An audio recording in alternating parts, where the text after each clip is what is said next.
dugsiyada al irshaad schools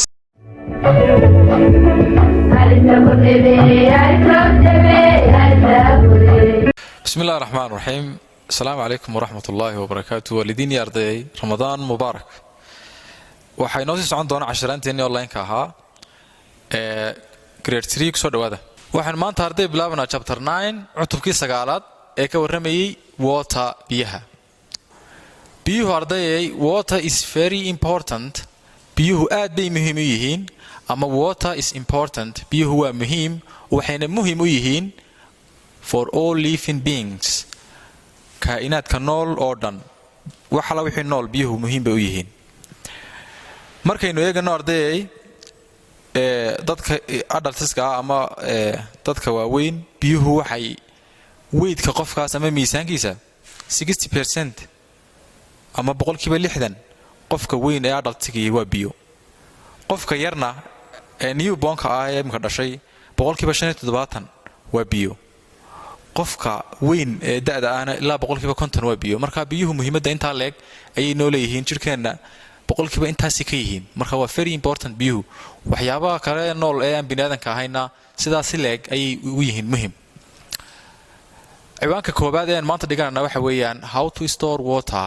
sidii aynu biyaha u kaydin lahayn. biyaha sidaynu u kaydinana arday. biyaha waxaynu u kaydinaa saddexda hab ee halka aan ku soo qoray. waxaa jira siyaabo kale oo loo kaydiyo laakiin textbook intana baa inoogu qoran.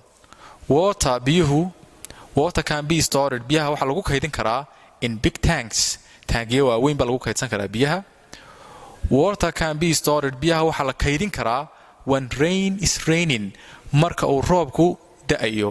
water biyaha can be stored waxaa la kaydin karaa when marka rain roobku is raining uu da'ayo.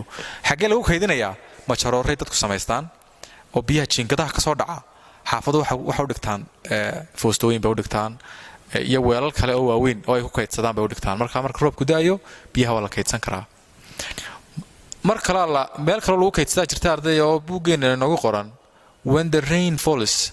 marka uu roobku da'o some of the water biyaha in ka midihii enter the ground dhulkay galaan. intaa waxay galaan the ground dhulka. we can find waxaynu ka heli karnaa that water biyaha kuwa dhulka galay. we can find that water biyaha waxaynu ka heli karnaa stored ku kaydsan under the ground dhulka hoostiisa waxaynu ku heli karnaa by digging inagoo qodayna oo ceelal baynu qodananaa. ceelashaasi waxaynu u dhaadhacanaa markaa biyihii dhulka galay oo dabeete waynu la soo baxaynaa wax baynu ku qabsanaynaa. biyaha wax walba baynu ku qabsanaa arday. biyuhu faa'iidooyin badan bay leeyihiin oo daily use-keena oo dhan baa ku xidhan. waxbaynu ku karsannaa waxbaynu ku nadiifinaa innaga isticmaalnaa. markaa biyuhu muhiimaddaasay leeyihiin. ciwaanka labadan dhiganna waxa weeyaan waa deforestation amaba abaaraha. deforestation waa abaarta. waxaa haddaba lagu qeexaa abaarta. deforestation abaartu is the state waa xaaladda of being clear aynu ka madhannahay. maxaynu ka madhannahay arday? of trees geedaha aynu ka madhannahay. waa xaaladda aynu geedaha ka madhannahay baa loo yaqaanaa deforestation.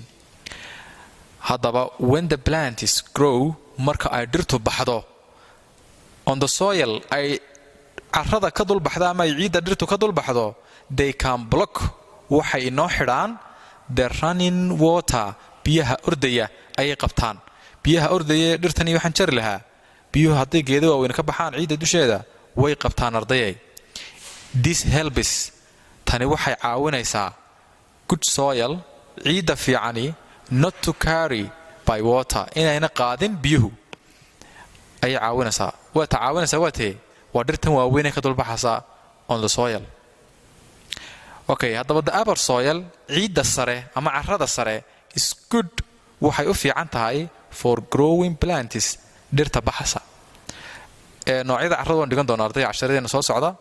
laakiin carrada sare haddii ay biyuhu qaadaan abaar baa dhacaysa.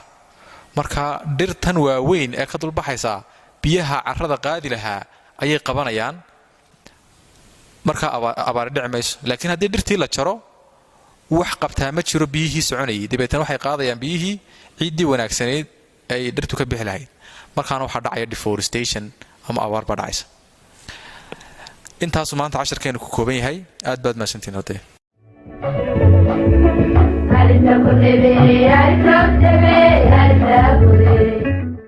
dugsiyada al irshaad schools